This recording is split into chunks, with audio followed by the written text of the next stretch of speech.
Let me see. Having trouble.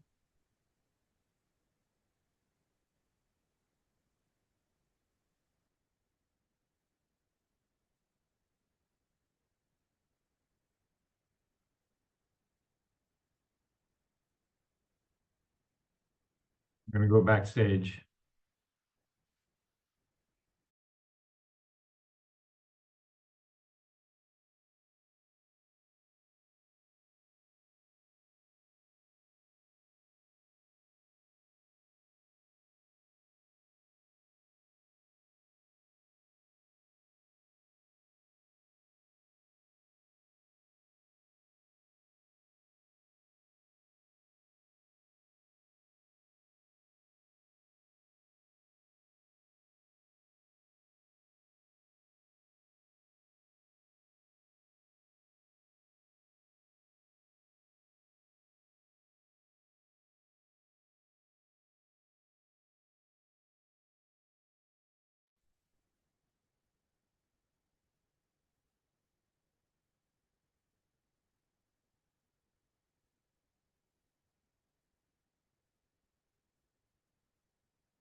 Ahora sí. Great. So we have overcome the challenges of technology. Pero no-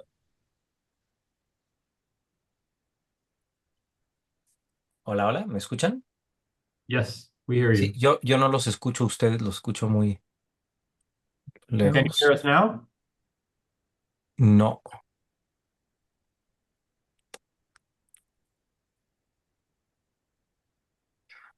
A ver.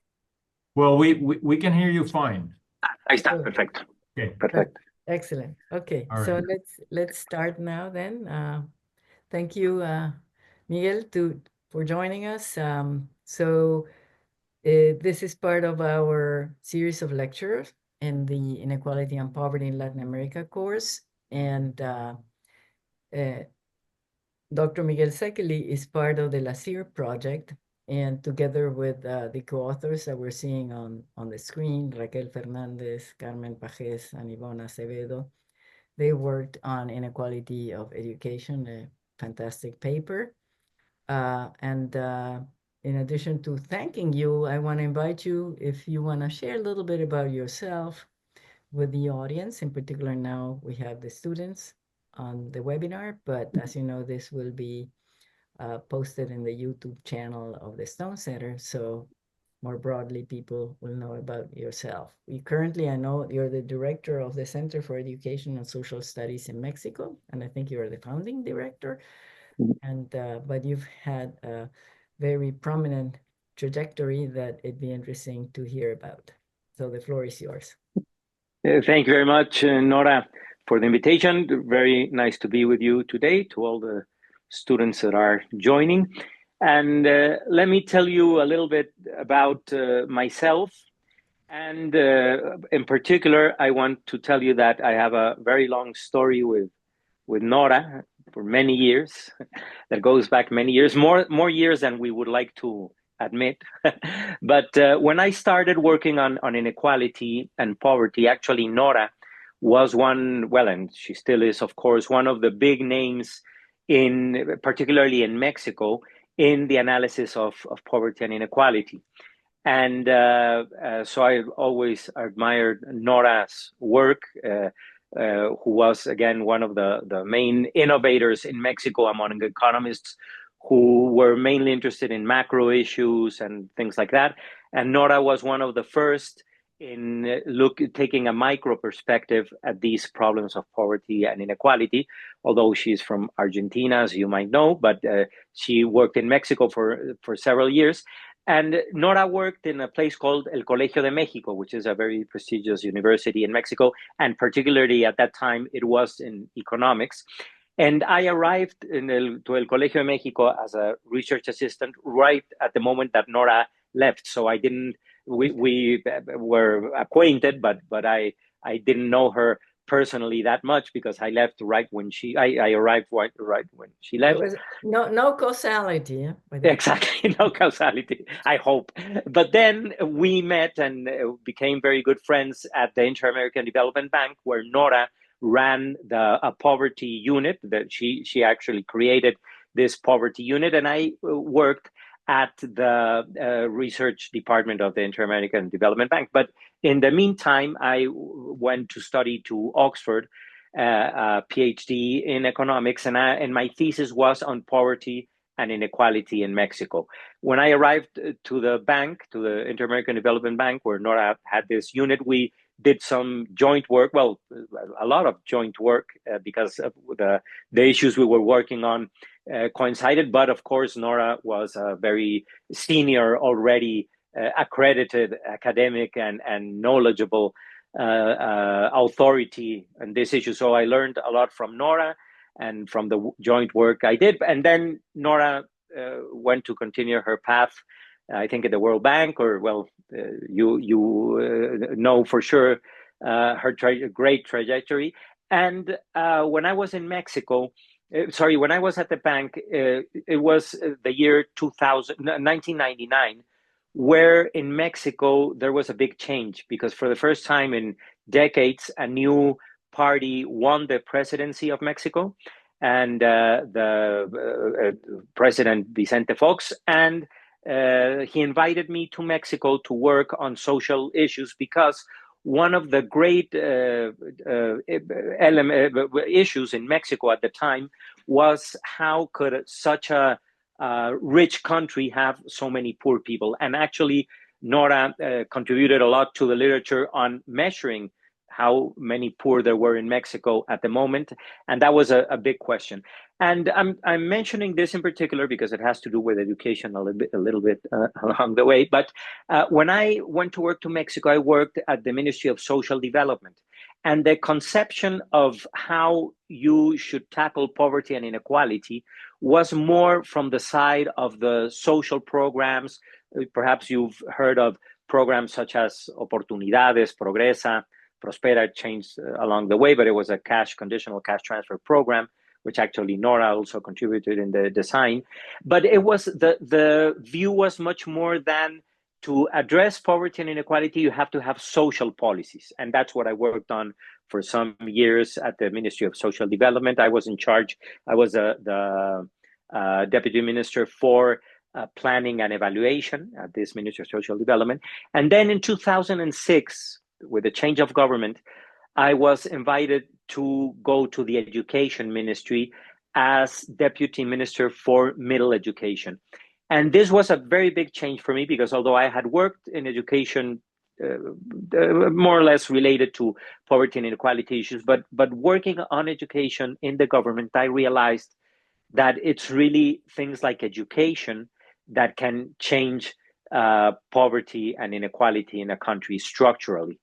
And my previous experience was very useful, but I realized that perhaps if you want to tackle the issue of inequality, it shouldn't be, or social programs which give you very little mileage. You have to do something much more profound to tackle inequality. And one of the big areas where you can contribute to reducing inequality is education, because education, and particularly public education, is the mechanism by which perhaps the main mechanism by which the public sector and governments have a way to level the playing field so that people that are born in a socioeconomic circumstance or context that is very unfavorable to their development, economic development, by leveling the playing field, by giving everybody the opportunity of having good education, that is a very good way of tackling inequality. The logic is that if you level the playing field from the origin, let's say from preschool or from 6 years of age, when you go to primary school, if you level the playing field there, regardless of which family you come from, then it is really effort. Of course, it could be intelligence or motivation, academic preparedness. There are many things, but it is not, if you really level the playing field through education, then whatever you do next, it is not so much related to your family of origin, but to these other things. And of course, there is inequality of opportunity also, and there are many other things, but education, in essence, goes to the heart of inequality by having this effect. This is theoretically, of course, of regardless of where you came from, you can go to the same place. And we know, and there are many cases in the world where this is actually so. For example, if you look at the Scandinavian countries that have some of the best education systems in the world, Scandinavian countries have that principle.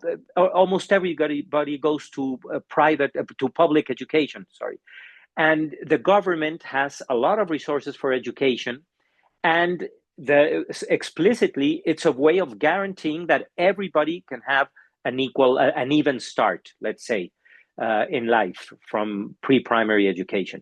And it works very well. Actually, when you compare Mexico and developing countries with the US stands out for being also closer to the Scandinavian countries, because in the US, actually the public sector, at least in primary, secondary, and high school, public schools are usually the best. And actually people choose to live in some particular place because they have better schools. And that can generate a distortion in this leveling the playing field issue. But the essence is the same. If you have a very good public system, and it does happen in the US, it becomes a vehicle for social mobility, because people that start out with, let's say, in disadvantage, they go to a good school, and then they reduce the gap with people that had a much more favorable family environment. And it can go either way for both, depending on issues that are not particularly related to their origin. So that is why education is such an important element in the discussion of inequality and also poverty, because if everybody had a very good education, you have an endowment, a human capital endowment, which you can use to generate income, and it's much less likely that you end up not being able to cover at least some very basic needs. The problem is that inequality being such a big issue in Latin America continues to be the most unequal region in the world. One of the main explanations for that inequality is that the education sector has not really done its job. And the objective in this paper was to show that. We don't go into the analysis of whether education systems per se are good or bad, if the quality of teachers is good or bad, or the curriculum or things like that. What we want to highlight here and to verify with data is whether the education systems in Latin America, the public education systems, are or not being this mechanism for leveling the playing field. That is the focus of the paper. Of course, you can have another discussion that would take us many days, not only an hour of a class, but many days, in discussing why the education systems are not playing their role. And there are many issues, from teachers, infrastructure, and many other. Unions, of course. But so here we'll focus only on trying to show the extent to which this role is being played or not. So, Ludovico, if you help me with a couple of slides, I want to first show you, discuss a little bit the data that we use for the analysis, and then I'll go straight into some of the main results of the paper.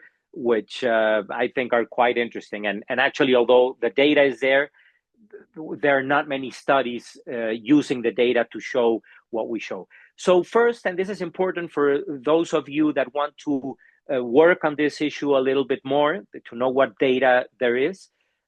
First, there are household surveys. Household surveys are surveys that countries have, most of the countries in Latin America, they are developed by the statistical institutes of each country. And they are samples of the population where they go, they literally knock the door in each household. The next one, Ludovico, please.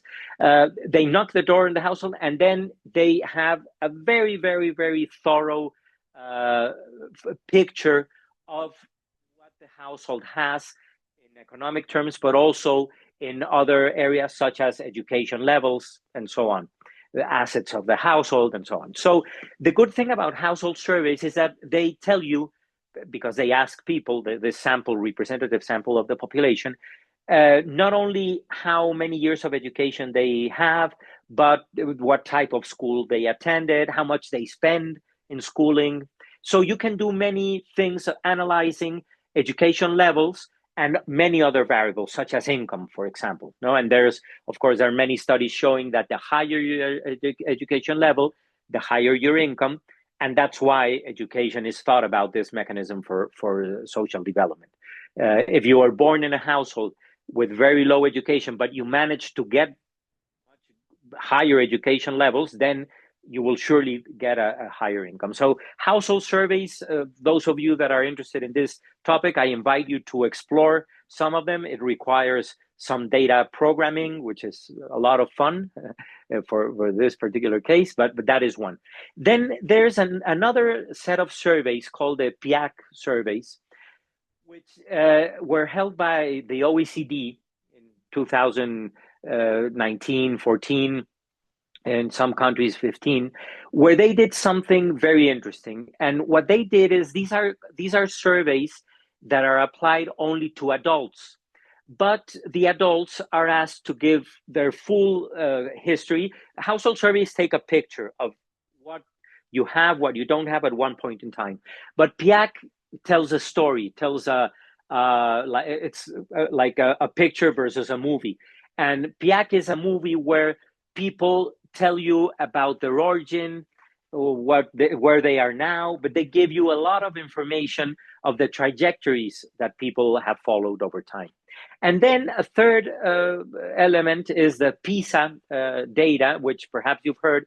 This is an exam that is applied to 15-year-olds in many countries and some Latin America, and they measure the level of skills of children. So, for example, you can verify whether, in fact, public and private schools, if you look at 15-year-olds, you can verify whether someone in a public school has the same competencies or capabilities in reading and in math that somebody in a private school. And that would be a good indication of whether the education system is or not being this mechanism for leveling the playfield. So these are three sources of very, very rich data. They do require some processing, but I invite those of you who are interested to go and look for the data by yourselves, because what I will show here is just a little bit of all many other things you can see.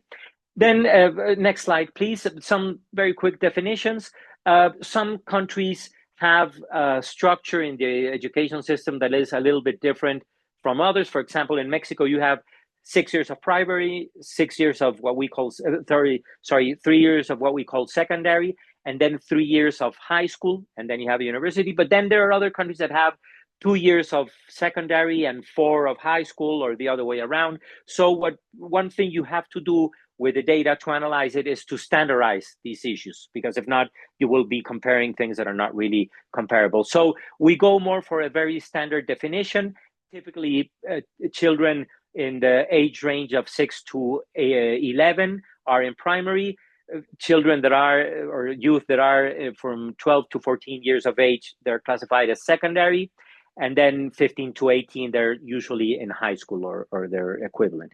But then the good thing about the data sources that we use, and particularly the PIAC surveys, is that the PIAC, as I said, is a movie. They ask you about your trajectory, but then since they ask about your household of origin, they ask, for example, what is the average years, the years of education of your parents, or the education level of your parents. In the case of household surveys, you can do that when the child or when the youth is living in the same household, because the household survey gives you the snapshot of everybody living in the household. But you don't know the adult in the household. You don't know the characteristics of their parents because they're not living in that household anymore. PIAC allows you to ask what education level your parents have. And we classify that in 3. And this is important because many of the slides will use this terminology. So I ask you to try to write down or register the following. We use 3 criteria. First, we classify parents, people whose parents, neither of them completed upper secondary. That is the first classification. If your parents did not complete upper secondary, you're in this first category. A second category is if at least one of your parents completed upper secondary, but no further.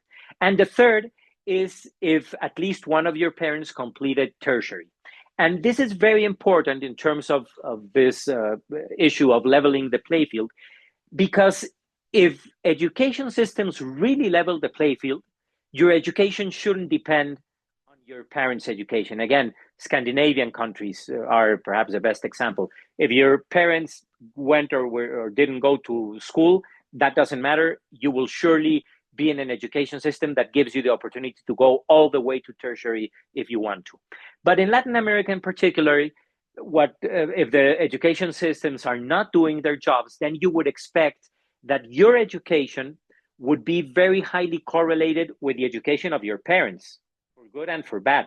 If you were born in a household where your parents did not complete neither of your parents completed upper secondary education, if education systems are not working well, that means that your probability of going beyond upper secondary education is very small. And the contrary, if you happen to be born in a household where at least one of your parents had tertiary education, then that would open up your own opportunities for going also to tertiary or at least to upper secondary. So that is the main focus of the paper, trying to verify the extent to which that happens or not, and to try to compare across countries.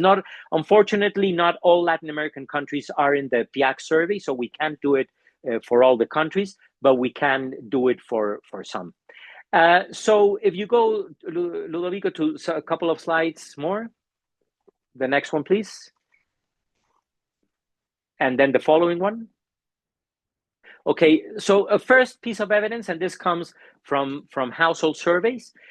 This is just to give you a snapshot of, if you take the picture today and you look at people in the 25 to 35 age cohort, you're almost the age where you are. I know that you're a bit younger, but if you're from 25 to 35, you would be expected to have completed at least your tertiary education trajectory. Of course, if you go to a PhD, a master's, etc., you would continue your education.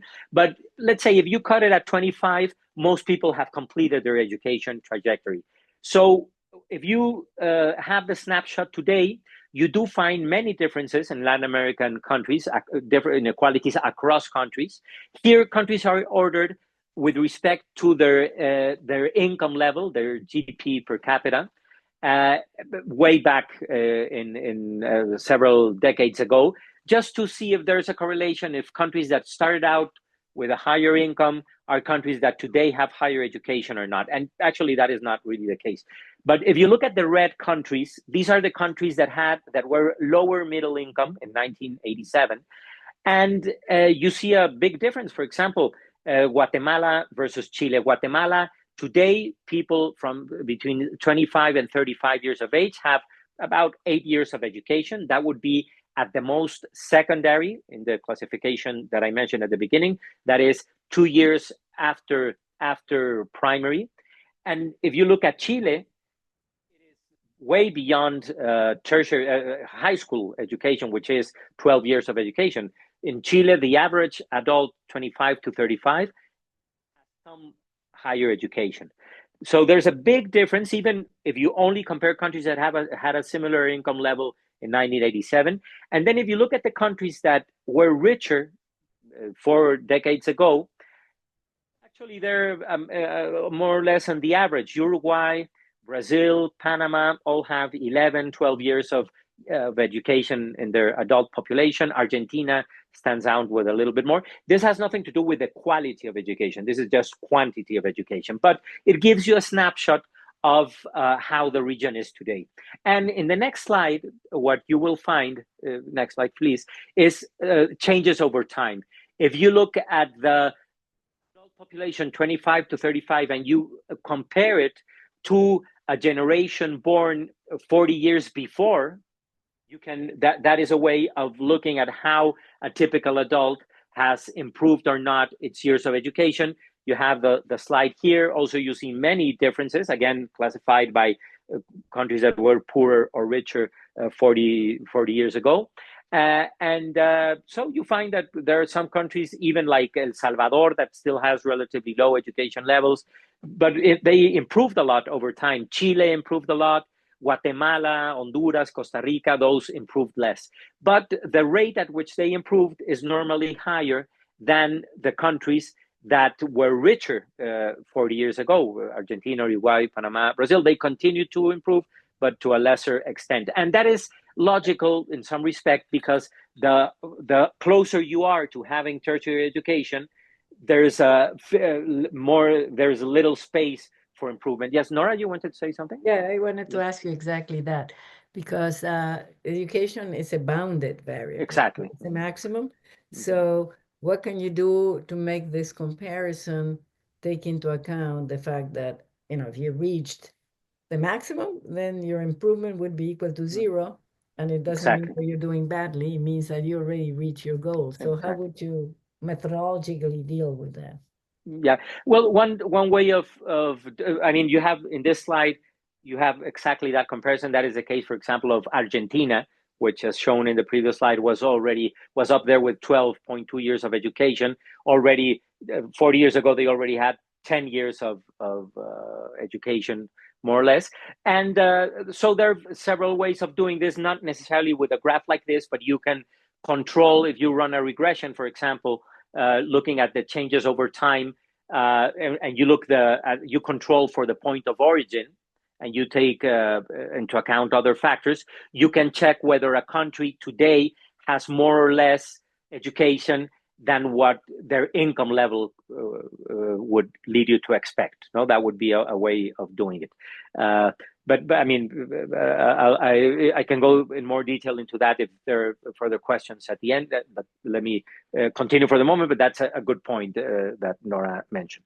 So in terms of other dimensions of inequality in education, before going to the issue of leveling the playfield, if you go 2 slides ahead, Ludovico, please, you can, for example, if you look at education in rural and urban areas, there's still very, very large differences in some countries. The color of the bars are the same as in the previous slides. I won't stay here much longer. You can go to the next slide, please. And the next slide shows you how the gap between rural areas has closed by country in the past 40 years, 20 years. And although we still have very high large inequalities, urban inequalities, it is interesting that those have been declining over time, but the point of origin was still very, very, very high. One thing that is very interesting in Latin America, next slide, please, is if you look at the gender gap in education differences between men and women. Actually, today in Latin America, in most countries, women have more years of education than men, which was very different than the scenario 20 years ago, where men had more years of education. And this is very characteristic of Latin America. One of the explanations is that these conditional cash transfer programs, which gave a higher incentive, larger incentive for girls to go to school, larger transfers if the family sent their daughters to school, that could be part of the explanation. But this has been a big change in Latin America, the reversal of the gender gap. But now let's go to the issue of leveling the play field. The next slide, please. And here I will stop a little bit just so you can, so I can explain you what this graph means, because there are other graphs of the same kind in the next slides. But if you get this one, you'll get the rest. Let's look at Mexico, which is the country furthest to the left. And there you have a little triangle at the bottom, then a square, and then like a diamond. So the diamond, let's go first up there to the diamond. The diamond tells you the proportion of people today that completed, that did not complete high school. That is, if you look at the diamond, it says 62%. So 62% of the people between 25 and 35 years of age in Mexico did not complete high school. And their parents, that is what gives you the blue diamond, didn't complete upper secondary education. So if you look at all the people in Mexico whose parents didn't complete upper secondary education, 60% of them did not reach high school either. Only 22%, if you go down the square, the red square, 22% of the people that today did not complete high school have parents that did not, neither of them completed high school.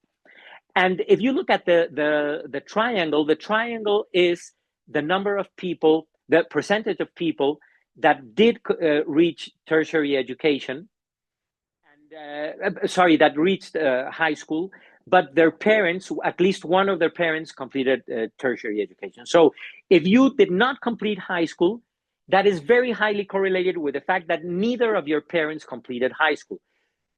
And if your parents did complete tertiary education, only 10% of those reached at the most, did not reach higher high school education. Let's take the case of Chile, which is very different. In Chile, even if neither of your parents completed upper secondary education, only 30% of their children did not complete high school. So that is a very big difference. So in Mexico, the big number in the diamond, the blue diamond, tells you that the education system is not doing that much. Most of the people whose parents did not complete upper secondary did not reach high school either. In Chile, the proportion is lower. That means that in Chile, more people did complete high school, even though their parents did not complete upper secondary education. So the distance between these three gives you, to some extent, a measurement of how what the education system is doing. Now go to Korea at the far right of the graph. In Korea, if neither of your parents completed upper secondary, very, very few of their children did not complete high school. So that means if it's 5% there, it means that 95% of the children did complete high school. Even if your parents did not complete upper secondary, the probability that you do complete high school is very, very high. So there's very little correlation between the education of your parents and the education of that you are able to achieve. So the distance between the extremes tell you the extent to which the education system is doing its job in that sense. And again, look at the US, look at Korea, look at Spain. Turkey is similar to Latin America, actually, which is one of the countries in the OECD for which data is available. But so if you looked at the Latin American countries, by looking only at this picture, you would say, well, Mexico is not doing a good job. Ecuador is not doing a good job. Chile is doing a better job. Colombia, a little bit better. Brazil is not either. But the distance between these 2 points is really huge. So now the next graph, I will just explain so that you understand the bars. Next graph, please. Tells you over time how that distance has been expanding or not. So what you find is actually that in Ecuador, the extent to which your parents' education matters has increased, And in the other countries, it has been decreasing. Look at Korea, for example, in the right hand of the graph. In Korea, the extent to which the family's influence has declined over time is very, very rapid. It's similar, actually, Colombia has done a very good job. Chile also. In Mexico, not much has happened. Brazil, more or less. In the US, and this applies to also to what Nora was saying, in the same sense, in the US, since the correlation between education and parents' education was already lower when these figures came out, the room for improvement is also smaller, and that is why it hasn't declined that much. But because it was already, as compared to Korea accelerated its education progress very, very much, but the US had already gone to a high level where improving is more difficult.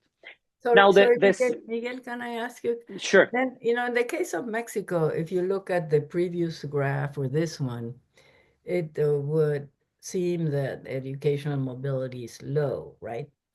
Yeah. Now, what proportion of people have could it be the same phenomenon that it's because you almost got there already?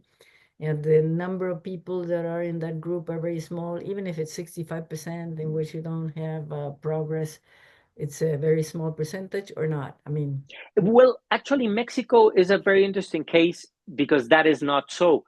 Mexico had higher education levels 30 years ago. Actually, Latin America as such had higher education levels than Korea 40 years ago. And while Latin America stagnated, Korea skyrocketed. And Mexico is an example of a Latin American country that stagnated.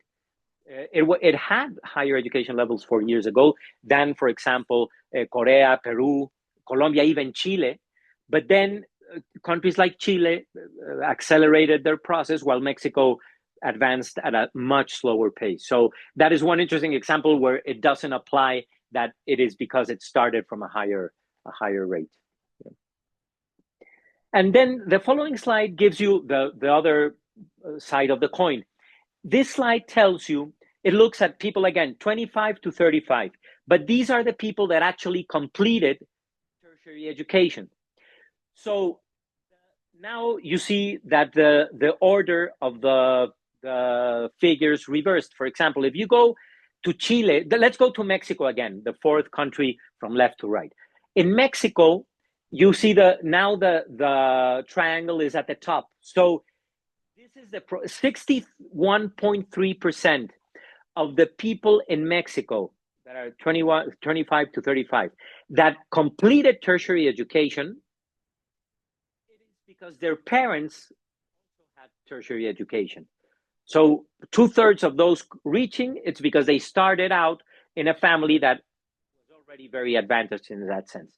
Only 13% of the adults of this age range in Mexico that completed higher education, only 13% of them are from families where parents did not complete secondary.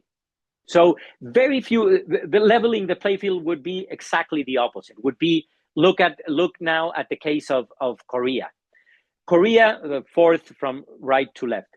In Korea, if your parents have higher education, 8% of their children also have higher education. But if your parents had neither of them completed upper secondary, even if you started out in a household with a huge disadvantage of parents that did not complete upper secondary, a little bit more than half of them did complete tertiary. Compare the diamond, the blue diamond of Korea with any of the countries to your left, and you will see that in Latin American countries are very far away from that 51.7%. So in Korea, if your parents completed upper secondary, 62% of them actually went to tertiary. So the case of Korea is a very, very illustrative of an education system that is leveling the play field. Of course, there's still a correlation between your family's characteristics, your parents, and your education, but it is much, much smaller than what happens in countries. Look at Chile at the left-hand side, look at Ecuador, look at Colombia, where even though the percentage for the triangle is very high, still the difference with the blue diamond is huge. So that is the difference with Korea. Actually, if you look at the triangle, the green triangle for Korea and the green triangle for Brazil, in Brazil, it is actually a little bit higher. I mean, 80% of the 80% of the children whose parents had higher education actually reach higher education. But the difference with Korea is that when you look at parents that had very low education levels, very, very few of them reach tertiary education. That is the blue diamond in Brazil. That is really the blue diamond in Brazil and the blue diamond in Korea give you the information about the gap in terms of leveling the play field of the education system in Korea and in Brazil. The next slide tells you about the changes over time. And actually, it's worrying because there is not much progress in Latin America. There is actually in Chile, Ecuador, and Brazil, the gap hasn't closed when you look at tertiary education. We looked at a similar graph for upper secondary education before. And only in Colombia, Mexico, and Peru, this distance shortened a little bit. Compare it to Korea, again, where not only the picture now tells you a very different story, but it is because there has been very rapid progress. Turkey, on the other hand, is a case closer to Latin America where there has been some progress, but much, much slower than other countries in the OECD. Look at the US there's still progress, and Spain. But Korea is a very good example that contrasts with what has happened in Latin America. So that is in terms of the quantity of education, how much education you have, but it doesn't tell you about the quality of education, because even two countries with the same average years of education of their adult population could be very different if education quality of one country is much lower than the other. What you learn is much lower than the other. So what we did is we looked then at whether there were differences in test scores from the PISA surveys in public and private schools, because as I said, and you know very well, countries like the Scandinavian or even the US, most children go to public schools. In Latin America, also, most children go to public schools, but not by choice, but because they can't afford a private school. Normally, private schools have better education levels. They're not subject to a whole series of restrictions that public systems have, and that is a huge area of discussion on its own. We can talk about that at the end if you want. But if you compare what in countries like the Scandinavian countries, where public education is very good, you wouldn't expect many differences between test scores for children in public and private. But if there is a big difference, and it happens that the public system is where people with lower income attend, then there is a problem. So the next slide tells you exactly that. And again, you can see by country with the differences. What you find, the red diamond are test scores. These are test scores for reading for children 15 years of age. This comes from the PISA exam. Children that are in public schools compared to the blue dot, which are people in private schools. So in Mexico, you see that there is a difference, which is smaller. In Chile, it's very similar. But for example, in the Dominican Republic, Peru, Costa Rica, Colombia, Uruguay, Argentina, in those countries, differences are much larger between children that go to public than to private schools. Now compare, if you go further along the way to the right, look at Japan, for example, or even China or Hong Kong, but look at Japan. In Japan, children that go to public schools have higher test scores than children that go to private schools. So it's the opposite. So that is a good example also of an education system where if there is a correlation between going to a public school and your household of origin, if you have lower resources and you go to a public school, actually in Japan, it's better to go to a public school. I mean, only looking at this data. But if you go further along the right, you see that they overlap in many countries. In Turkey, they overlap, in the Netherlands, in Thailand, Switzerland, Indonesia, Portugal. In many of those countries, they totally overlap. Then you start seeing differences at the right-hand side also, that there are also developing countries, such as some Arab countries, Lithuania, the Philippines, Georgia, which are more similar to Latin America. But it is the picture, what I like about this picture is that it's very clear when you look at Latin America, very big distance between the dot and the diamond. Then there are no differences or actually reversals in the middle, developed countries. And then again, they start expanding to the right. So by looking at Latin America only, this tells you, and this gives you an additional piece of information. What we looked at in the previous slides was for people that are already 25 to 35 years of age, that is people that already went through the education system. And we know that for them, there was a very high correlation between their parents' education and their own education. But if you go to the current generations in the education system, people that are 15 years of age, this is the data we have. We don't have that retrospective data. Well, we do have it, but it's not as simple as doing that comparison with the parents. I'll tell you why in a moment. But when you look at that same problem, looking at public-private, definitely there's a big difference. The next slide shows you the results for math test scores, and you see exactly the same. You see big differences at the left in Latin America. Then you see no differences or even reversals. Again, Japan is a good case, but even Thailand, the Netherlands, Indonesia, Latvia, all those countries, actually, if you go to a public school, average test score is higher, and then again, they expand to the right. So the reason why, and this is something that is important if you want to go to numbers to do some research on this.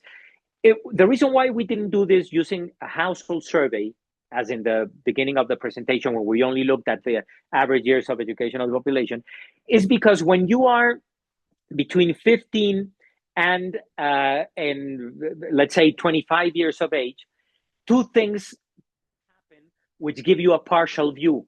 One is if you compare the education level of 15-year-olds with the education level of their parents in the same household. Again, this is the snapshot that a household survey gives you.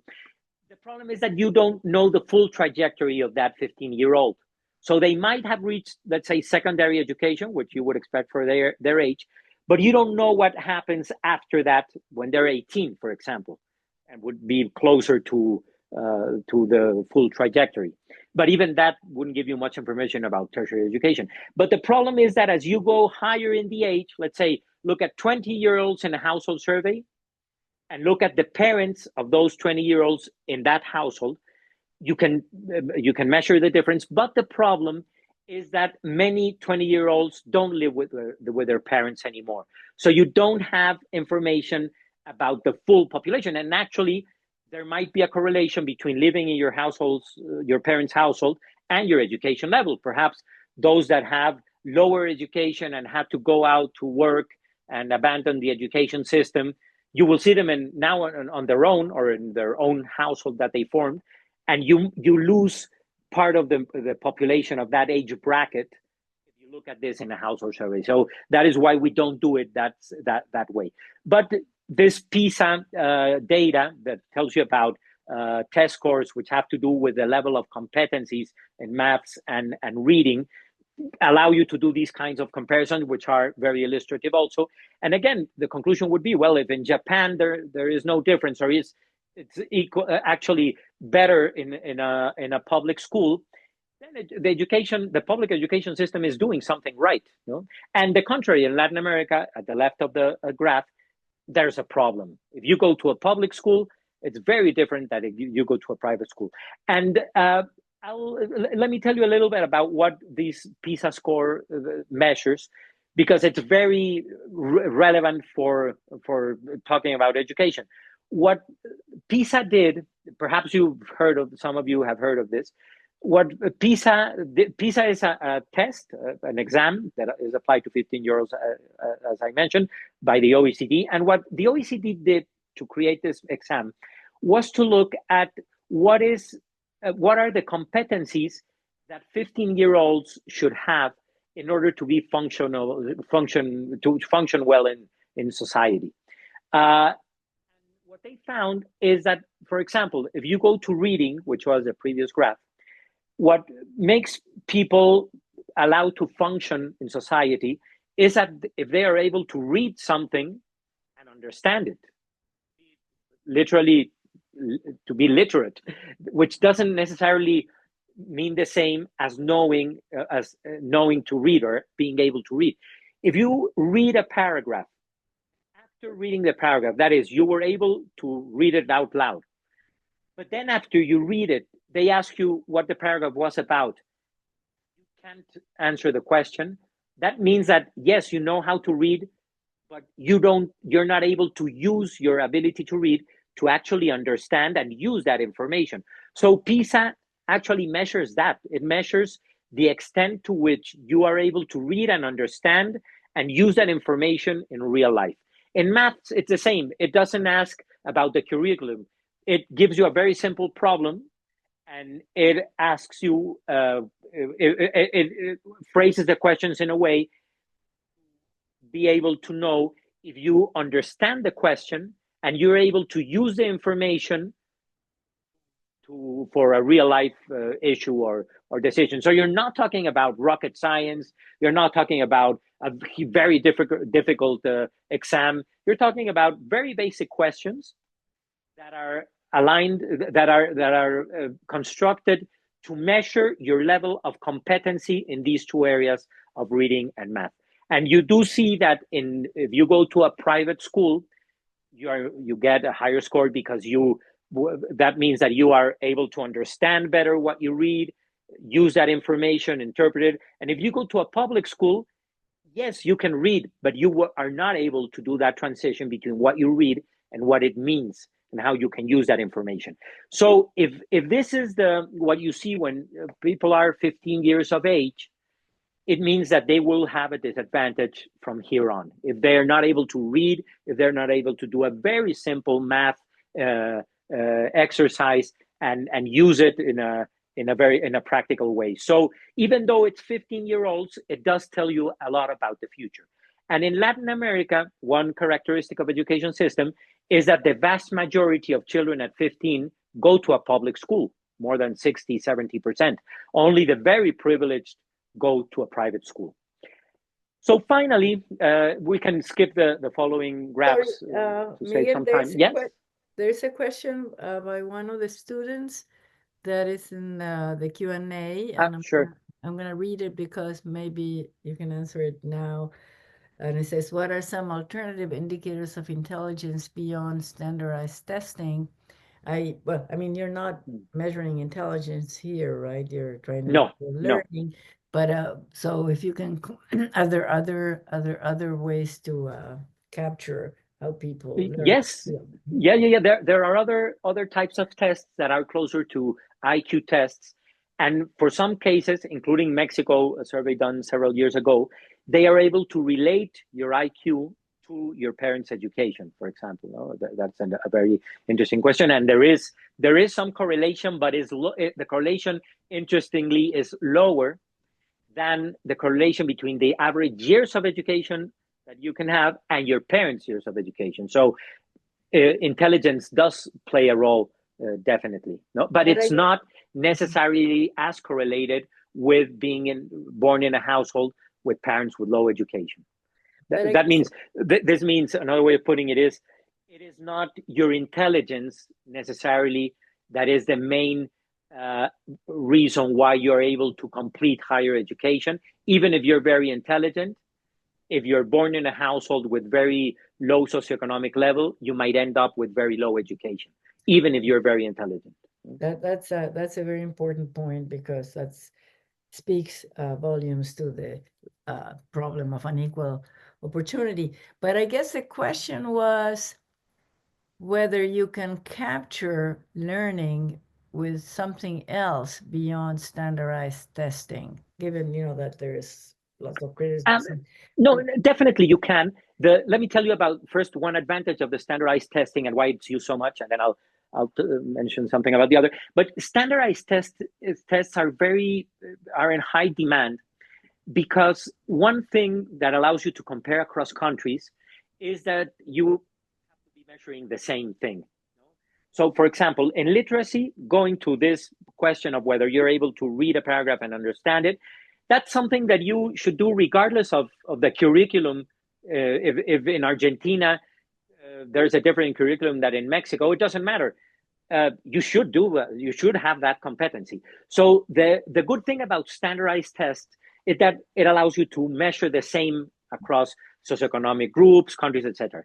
You can also measure for example, the levels of achievement, academic achievement, based on the curriculum of each country, and that is also standard, but it is less comparable because even in public and private schools, you have a different curriculum. Sometimes, many times, private schools have a much richer curriculum, better taught, and so on.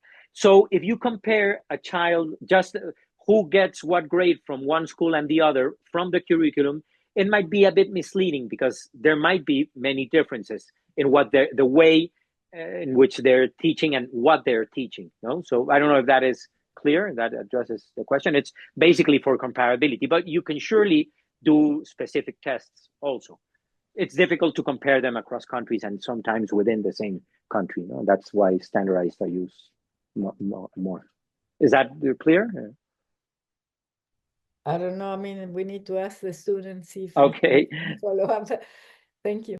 Okay. So then now, just to comply exactly with the time I was given, if you go further along in the slides to slide 27, please. The more, I can tell you where to stop. Next one. The next one, please. Okay, so final slide. Another thing you can do with PISA test scores is look at segregation. Segregation is the following. What the segregation index does is it looks whether inside a school there is a lot of difference between students, because what we've been looking at is the averages. So the disadvantage of averages is that you can have the following scenario. You can have one classroom, let's say, when someone gets a grade of 10, someone gets a grade of 8, and someone gets a grade of 6. And the average is 8. You can have another class where the 3 students get 8. You also have 8. But from that comparison, if you want to ask how different are students, you would end up with a conclusion that in the second classroom, students are very similar. While in the other, you have the same average, but there is a big difference between the two. You have one with 10, one with 6, one with 8. So it is very dissimilar in the first case and very similar in the other. What these segregation indexes do is they compute these differences and tell you whether children in schools, for example, in public and private, are very different or very similar among themselves. So in terms of social characteristics. So if you are, for example, in a country like Sweden, where there are some income inequalities, you will find that those income inequalities have basically no correlation with the school that you attend. So you will find that within each school, there is variability. There are some people that have more income than others. Perhaps the difference is not that large, but you have some variability. That is an education system with small segregation. And the segregation index in that case means that it doesn't matter who you are. If you go to any school, you will find simply more intelligent, more motivated, in terms of academic results, you will find a pattern of dissimilarity. If you go to a country like Brazil or Mexico, which are very, very unequal in terms of income, what you find is that people are very similar. When you go into a school, if you're in a private school, they're mostly rich kids with very similar scores because they're all from a similar background. And if you go to a public school in a very poor area, also children look alike very much because they're all from the same area. So people are segregated. The education system is segregating children. Those that are, let's say, disadvantaged go to some schools that happen to be the ones with the lowest quality, and those that are from higher income background go to other schools, to the private. So they're totally segregated. And since public schools have a lower quality than private schools, that segregation perpetuates inequality over time. So it's very different than having a country where no matter where you come from are allocated to different schools. So whatever school you go, you will find different people, dissimilarities. So the graph shows you in red the dissimilarity index in Latin America. The red are the Latin American countries. And what you find is that this index, the higher you are, the more segregated the education system is. So all Latin American countries are to the left. That means that education systems are segregating people by their socioeconomic background to a very high extent. So if you have, with this evidence and the PISA scores, which are for 15-year-olds, you have a more complete picture. So in summary, when you look at the movie, let's say, the PIAC, you find that people's parents' education still matters a lot in Latin America in terms of the education that each individual is able to achieve. It's very highly correlated. Where you come from tells you a lot of where you will end, because education was not able to break that vicious circle. If you have parents with very low education, very likely you will end up with low education level.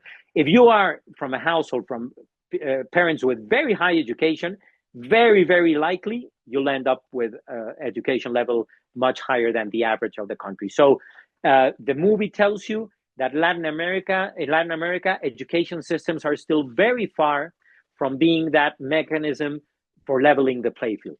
This is for adults that have already left the education system, 25 to 35 years of age. But if you look at what's happening now in the education systems in Latin America among 15-year-olds, then you find first that children that go to public schools have lower achievement in these standardized test scores than children that go to private schools, and there is a very, very high correlation between the socioeconomic level of your household and going to public or private.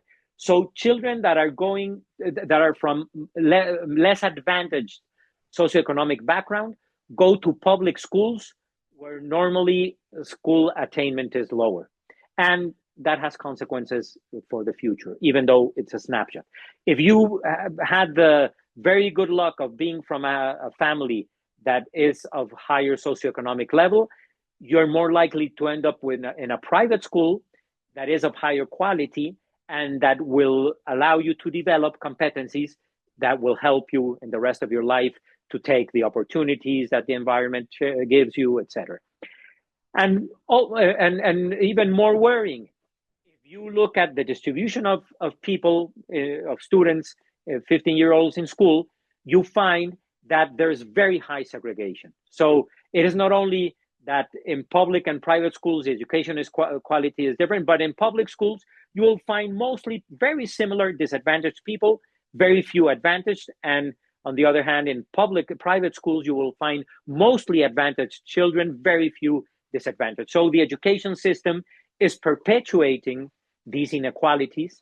And looking at it in a broader way, as I started the conversation at the beginning, if education is thought to be one of the main tools that governments have for leveling the playfield, it's not happening at the level at the rate it should be happening. And you have to do something very strong in education to be able to break that vicious circle. But also there are other areas other than education, which you will have to redouble your effort, because since the education system is not doing its job, you will have to redouble your effort in other areas to try to compensate what the education system is doing. And for example, one area where Nora has been working on very prolifically has been tax systems. Perhaps if you're not doing a good job in education, then you should have a more progressive tax system that compensates a little bit that inequality that you as government are not able to address rightly from the beginning. You will have to redouble your efforts in other areas, and whatever you do in other areas will be much more meaningful. So that is what I wanted to share with you today. I hope that after this, some of you are more interested in the issue of education and inequality than before this conversation. And for those that are more interested, I strongly encourage you to look at data. Looking at data and being able to work with data gives you a very good feeling of what is going on. And if you go beyond your undergraduate, or if you have to do a project for your undergraduate and have to do some research, this is a fascinating area where still much more has to be done to understand better the problem of why education is not doing its job.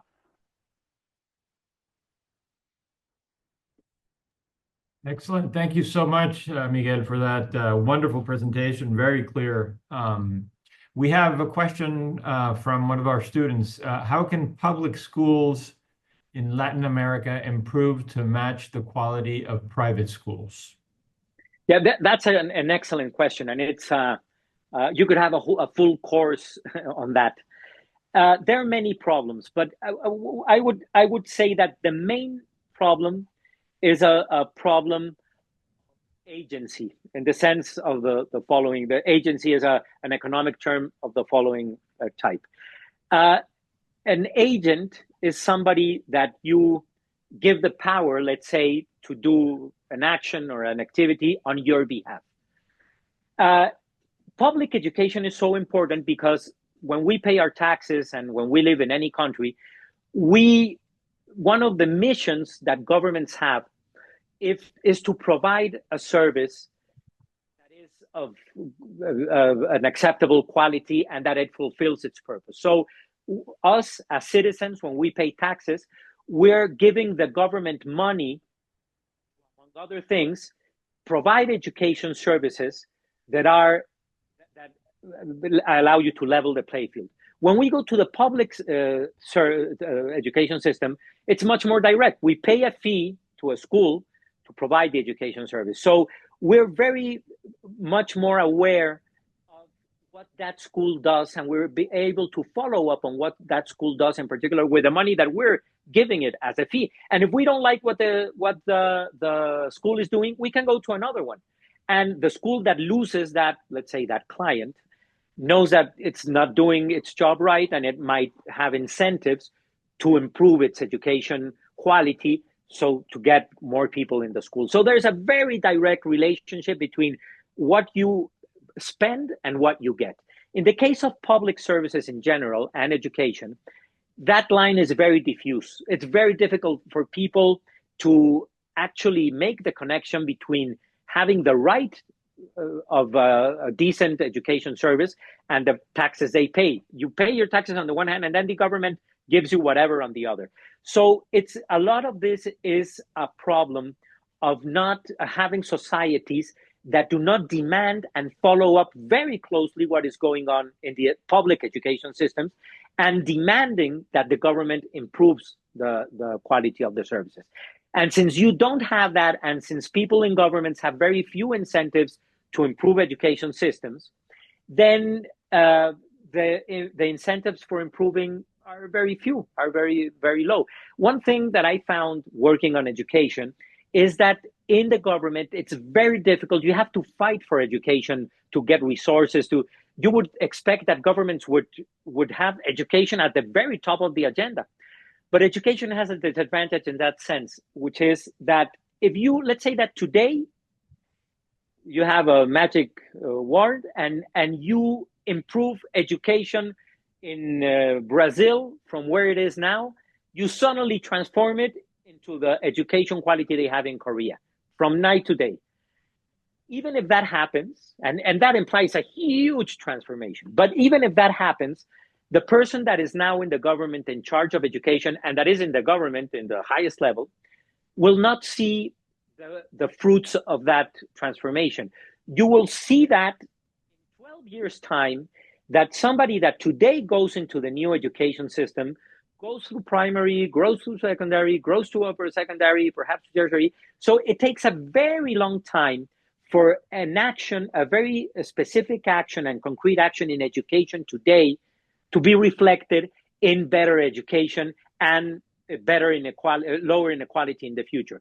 That is why in education, the incentives are to go to inaugurate a new school, have this great event, and you have all the parents and all that. But then you forget, I mean, whether that is better education or not, you don't care. There are many incentives to go and delivering laptops to children. Perhaps there's no information in those laptops, but who cares? You're actually in the newspapers giving that laptop. So there are very few incentives in public policy and education to do something right, because you won't be rewarded for that as a public service. I mean, you have to be convinced that that is the right thing to do, and do it even if you're not going to be there.